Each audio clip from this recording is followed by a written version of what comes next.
La libertad religiosa es la madre de todas las libertades y en España a veces parece que estamos huérfanos de esa madre. Hola amigos y amigas, muy bienvenidos a Buenas Noticias TV, gracias por acompañarnos. Al cumplir 35 años la Constitución española, nos preguntamos sobre el avance de la libertad religiosa y su aplicación a los lugares de culto evangélicos. Dado que en los últimos tiempos se han puesto en marcha nuevas normativas que parecen limitar la igualdad de todos los españoles, hoy nos preguntamos si estamos avanzando o retrocediendo en materia de libertad.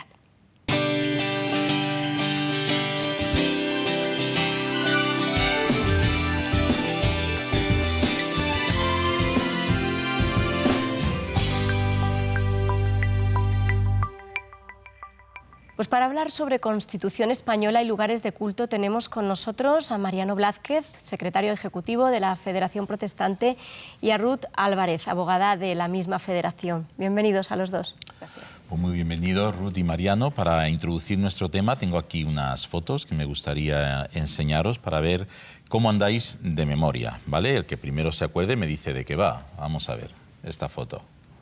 Iglesia Pentecostal de Madrid, ¿puede ser? Sí, ¿y le pasó algo? Pues una orden de cierre, ¿no?, de iglesia. ¿Una orden de cierre? ¿Está eso en marcha o se arregló? Pues creo que está en marcha todavía. ¿Pero esto no de la se ha orden de cierre en solucionado. los tiempos de Franco o ha sido ahora? Hace apenas 3 años, ¿Ah, sí? 2 años. La iglesia se construyó en los tiempos de Franco, pero está teniendo problemas de continuidad para celebrar sus cultos más en la actualidad. Creo que está en vías de solución. Bueno, esperemos que sí, en Madrid, ¿no? Sí. Y otra foto, a ver, ¿qué os recuerda esto? La manifestación, ¿no?, que hubo en Madrid también contra el tema de los lugares de culto. Una manifestación ha habido en Madrid. Sí, efectivamente. Se hizo por las restricciones que sufren los lugares de culto en nuestra capital, pero también en el resto de España. ¿Esto fue hace muchos años también o...? No, hace un par de años. Bueno, es decir, que el tema que vamos a tratar evidentemente es candente, ¿no? Tal vez lo primero que deberíamos hacer es diferenciar un lugar de culto de cualquier otro local. ¿Cómo podríamos identificarlo? Bueno, la definición de lo que son los lugares de culto no aparece ni en la Constitución española ni en la Ley de Libertad Religiosa. Básicamente el concepto de lugar de culto lo podemos encontrar en los acuerdos de cooperación, que están firmados con las distintas confesiones religiosas. El concepto cambia un poco dependiendo del acuerdo, pero en líneas básicas se puede entender como un lugar de culto aquel local o edificio que está destinado de forma permanente al desarrollo de funciones religiosas o actividades de culto, ¿no? Y un tercer elemento que es propio de los lugares de culto y que está recogido en concreto en los acuerdos de cooperación de la FEREDE es que el lugar de culto tiene que ser certificado por la Iglesia y tiene que tener el visto bueno de la Comisión Permanente de la FEREDE. Pero claro, esto es un concepto jurídico, ¿no?, que a veces es complicado de entender, y para utilizar otros términos y que sea más comprensible el significado del lugar de culto, podríamos decir que un lugar de culto es un edificio donde se desarrollan actos religiosos. Es decir, es una parroquia, una ermita. Una capilla. Así se entiende, una capilla, efectivamente. ¿Y qué aportó la Constitución y la Ley de Libertad Religiosa a la situación que tenían los lugares de culto anteriormente? Lo que aportó es legalidad, y también una legalidad importante. Los lugares de culto forman parte del derecho fundamental de libertad religiosa, que se caracterizan porque no necesitan permiso para su ejercicio.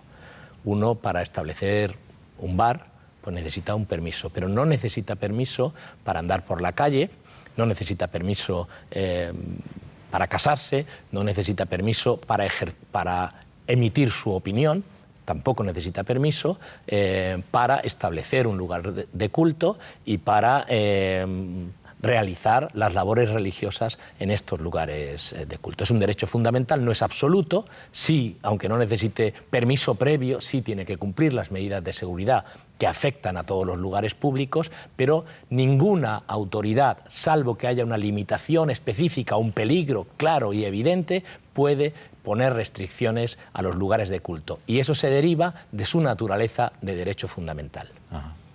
¿Cómo afectan los acuerdos de cooperación entre el Estado y las iglesias evangélicas en cuanto a lo que estamos hablando, en cuanto a los lugares de culto?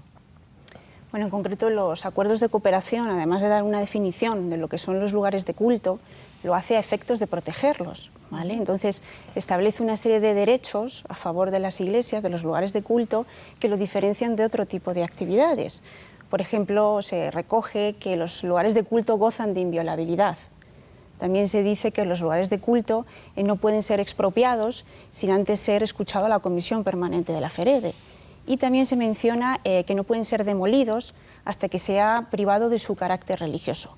El problema que tenemos con todos estos derechos o todo este nivel de protección es que son conceptos que no están claros, no se sabe muy bien qué significa. No sabemos qué significa la inviolabilidad. La normativa no deja claro cuál es el significado y además no hay tampoco un desarrollo posterior de esta normativa, por lo que al final lo que nos encontramos es que hay como un vacío de contenido, ¿no?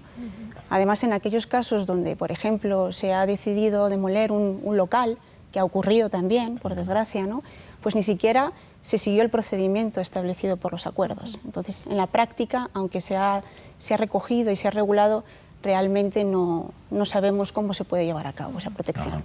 Entonces, podríamos decir que con la Constitución y la Ley de Libertad Religiosa se elimina toda discriminación hacia todos los lugares de culto de todas las confesiones. Pues no. Lamentablemente no. El reconocimiento de un derecho, y como he dicho antes, de libertad religiosa, pues no garantiza la eliminación de los problemas que se están existiendo. De hecho, lo que ocurre es lo contrario. Como no se ha desarrollado, no se ha explicitado en otras normas cómo se protege de verdad ese derecho, lo que nos encontramos en la práctica es que cada ayuntamiento hace lo que le parece que es justo, y un ayuntamiento dice que ya tiene suficientes lugares de culto y trata de que no haya más en su ayuntamiento, otro dice que no, que como es un derecho fundamental que se establezcan los que quieran, y otro dice no, que no quiero que se molesten y establezco que haya 500 metros de separación unos para otros, y otro dice no, pues quiero que en 2 años que no haya nadie porque voy a pensar qué voy a hacer con las religiones, y otro dice no quiero que en este ayuntamiento haya ninguna nueva confesión religiosa. Estas situaciones están pasando hoy en día en nuestro país, con lo cual se está produciendo una gravísima vulneración de un derecho fundamental sin que parezca que a nadie, ni al gobierno, porque no ha dictado una norma que lo desarrolle, le pueda preocupar. Y no me refiero a este gobierno, me refiero a todos los gobiernos de la democracia en España. Pues ya estás apuntando a algunas situaciones reales, podríamos ampliar, incluso diciendo algunos ayuntamientos donde esto está pasando y en qué fechas. Hay un caso que es muy llamativo, que estamos teniendo a día de hoy, que es, por ejemplo, el caso de la modificación del Plan General de Ordenación Urbana de Bilbao. Bilbao, en concreto, ha aprobado una modificación del planeamiento urbanístico donde establece que los lugares de culto no se podrán situar bajo vivienda. Eso es algo novedoso. Hasta ahora otros ayuntamientos habían aplicado otro tipo de restricciones, pues básicamente diciendo que tenían que estar en edificios aislados. Pero es la primera vez que nos encontramos con que un municipio en concreto determina claramente que no pueden estar bajo vivienda.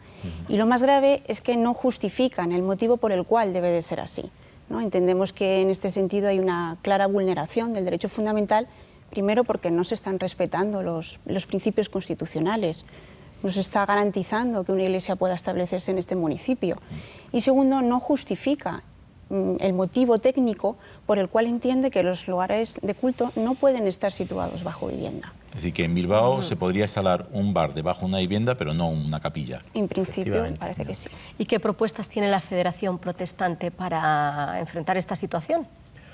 Bueno, son varias. Lo que nosotros pedimos es que se reconozca, que el Gobierno haga una acción para explicar a los ayuntamientos qué es este derecho fundamental de libertad religiosa que afecta sobre todo a las confesiones minoritarias, porque la mayoría de los lugares de culto de la Iglesia Católica no están teniendo los problemas que estamos teniendo estadísticamente el resto de las confesiones. Hay un intento de paralizar que los lugares de culto se establezcan en determinados municipios. Eso es un intento no es racismo la palabra, pero o xenofobia hacia las confesiones religiosas. Suficiente tengo con las que están, no quiero que me venga gente de fuera. Nosotros intentamos que se establezca más claramente, por medio de una ley, que los lugares de culto tienen derecho a ser establecidos y también que establezca unas limitaciones, que cada ayuntamiento no haga lo que buenamente quiera, a veces es con buena voluntad, sino que lo establezca los requisitos la ley. Que establezca, mire, para establecer un lugar de culto, por razones de seguridad de los edificios y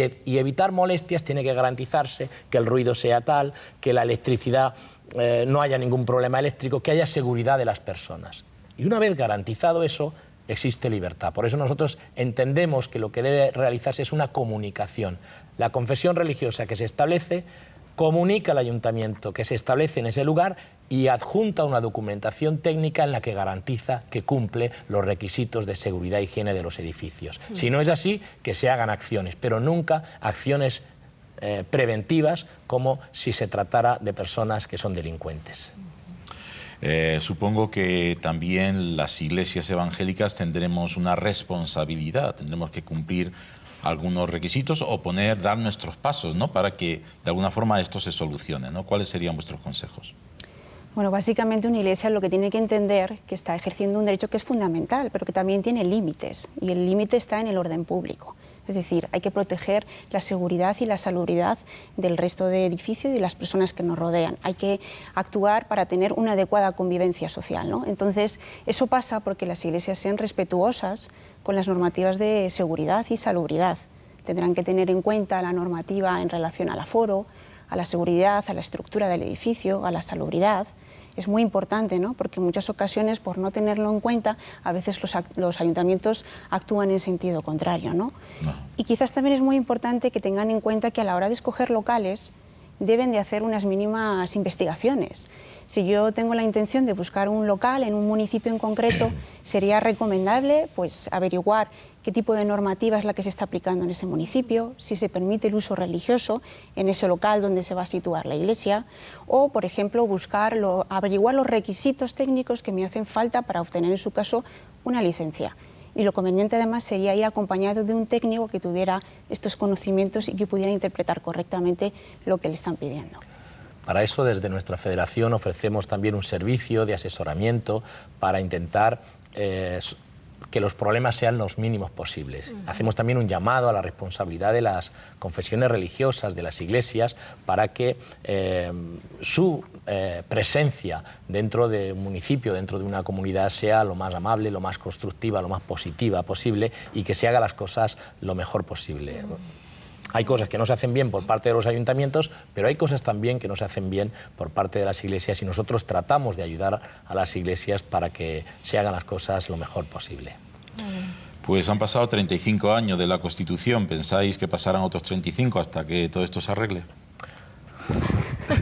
Por supuesto que no. Esperemos que no. El asunto es si van a ser los tribunales españoles los que nos van a dar la razón o tendremos que acudir al Tribunal de Estrasburgo porque en España no haya instituciones que defiendan de verdad la libertad religiosa. Si no hacemos suficiente ruido en la calle, si no hay explosiones o si no hay cosas raras, parece que nadie va a hacer caso. No hay un deseo, ni siquiera en los partidos políticos ni en sus programas, de asentar en España una libertad religiosa igual para todos y tampoco de defender una laicidad o una neutralidad del Estado, donde el Estado no se inclina hacia una confesión ni tampoco sea antirreligioso, sino que sea absolutamente neutral. Creemos y esperamos que en España se aplique verdaderamente el principio constitucional del que estamos tan orgullosos, pero que tiene una aplicación tan lamentable en las confesiones religiosas. Pues confiemos que sí y que no pase mucho tiempo cuando veamos esos avances de una forma muy real. Muchas gracias, Ruth y Mariano, por compartir este tiempo con nosotros. Gracias. Tenemos que marcharnos, pero antes de despedirnos queremos dejar una nueva pregunta en nuestro Facebook que podéis responder.